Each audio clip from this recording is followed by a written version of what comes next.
हजरत उमर रज़ी अल्लाह तआला अन्हु ने अपने दौर के अंदर अगर औरतों को जमात में आने से मना किया था तो उसकी कोई वजह थी, फितनों का ज़माना था।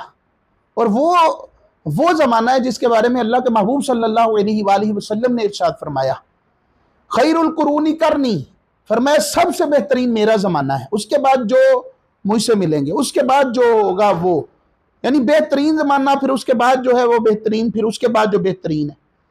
तो जो बेहतरीन ज़माना था उसमें हज़रत उमर रज़ी अल्लाह तआला अन्हु ने औरतों को घरों से बाहर निकलने से मना कर दिया, यानी मस्जिद में आने से मना कर दिया कि आगे मर्दों की जमात होती है, पीछे औरतों की जमात होगी तो बेपर्दगी हो सकती है, फितने का ज़माना हो सकता है, फितने का अंदेशा हो सकता है।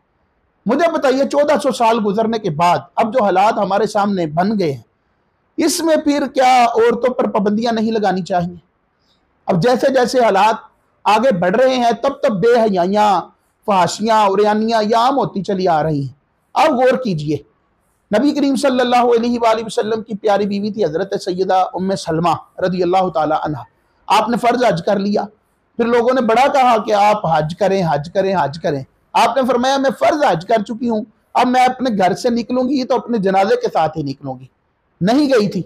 एक सहाबिया का बेटा फोत हो गया, शहीद हो गया, वहां पर पर्दे के साथ खड़ी थी। तो किसी ने कहा कि तुम्हारा बेटा शहीद हो गया, तुम अब भी पर्दा करके यहाँ पे खड़ी हो।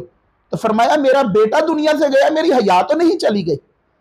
ये वो लोग हैं जिन्होंने शरीयत मुतहरा की पाबंदी की है, लेकिन अफसोस की बात है कि आज गैर मुस्लिमों से हाथ मिलाए जा रहे हैं, ना महरमों से हाथ मिलाए जा रहे हैं। इसको फैशन समझा जाता है। अगर किसी का कजन के साथ जो है वो हाथ नहीं मिलाता तो समझा जाता है कि यार ये मॉडर्न बंदा ही नहीं है, ओल्ड माइंडेड लोग हैं, इनको मिलने का नहीं पता। और फिर अगर मादल्ला अब तो हाथ से भी आगे बात चली गई है, जो मैं बयान करूं, खुदा का वास्ता है अल्लाह तबारक व तआला से डरिए और बेहयाई फाहशी को फ़रोग देने की बजाय अल्लाह और रसूल के अहकामात की पाबंदी कीजिए।